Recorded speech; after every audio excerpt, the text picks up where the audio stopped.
যেই মেয়েটা বাবার ঘরে রাজকন্যার মতো থাকে তাকে আপনার ঘরে এনে রাজরানীর মতো করে রাখুন। রানীর মতো না পারলেও তাকে সর্বোচ্চ দিয়ে খুশি রাখুন। কথায় আছে, পার্টনার ভালো হলে মেয়েদের চেহারায় গ্লো দেয়। একটা সুখী গ্লো আছে, হ্যাপিনেস। একটি মেয়ে আপনার সংসারে এসে খুশিতে থাকবে, আনন্দিত হবে, সুখী হবে, এইটুকু কি আপনার খুব বেশি লস হয়ে যাবে? একজন মহিলা কিন্তু তার ধনী স্বামীকে ছেড়ে যেতে পারেন এবং তিনি একজন সুদর্শন স্বামীকেও ছেড়ে চলে যেতে পারেন, কিন্তু কখনো এমন স্বামীকে ছেড়ে যেতে পারেন না যিনি তার হৃদয়ে জয় করেছেন। এমন একজন স্বামী যিনি তাকে নিরাপদ এবং সুরক্ষিত বোধ করেছেন, যিনি তাকে এমন অনুভূতি দিয়েছেন যে তিনি তাকে ছাড়া বাঁচতেই পারবেন না।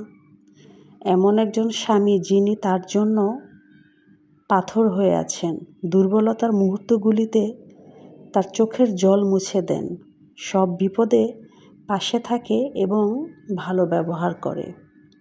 টাকা দিয়ে ভালোবাসা কেনা যায় না, মায়া এবং ভালো ব্যবহার দিয়ে স্ত্রীর মন জয় করা সম্ভব। তো হ্যালো এভরিওয়ান, আসসালামু আলাইকুম। কেমন আছেন সবাই? গরুর মাংস নিয়ে হাজির হয়ে গেলাম।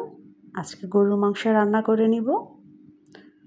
বরাবরই গরুর মাংসতে যা যা মশলা দেয় সব কিছুই দেয়া হচ্ছে এবং মশলাগুলোকে কষিয়ে এখন সুন্দরভাবে কষিয়ে নিব আমি।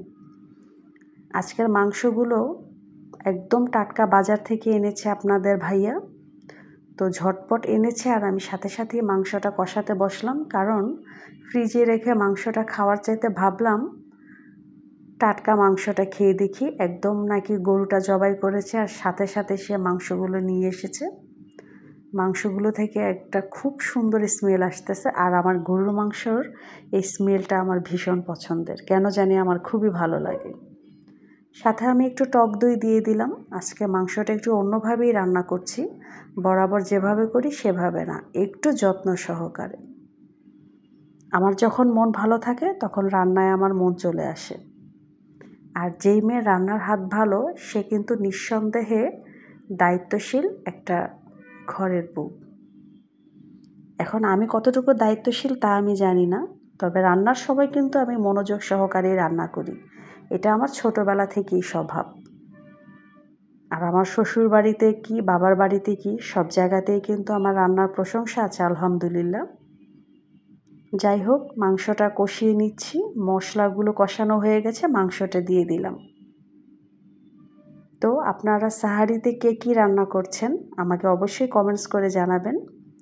আর মাংসতে কিন্তু আমি 2টা টমেটোও কেটে দিয়েছি। মাংসের কালারটা কিন্তু দেখতেই পাচ্ছেন, খুবই ভালো হচ্ছে। তো এই ছিল আমার আজকের ভিডিও। এখন আমি ঢাকনা দিয়ে ঢেকে কষাতে দিব। রান্নাটা কেমন হলো অবশ্যই কমেন্টস করে জানাতে ভুলবেন না। আমার ভিডিওটা আপনার পাশে আসা মানেই আপনার ভিডিওটা আমার কাছে আসা, আর আমার ভিডিওটা আসার সাথে সাথে একটা কমেন্টস করে দিবেন, আর আপনার ভিডিওতে কমেন্টস করার সুযোগ করে দিবেন। সবাই ভালো থাকবেন।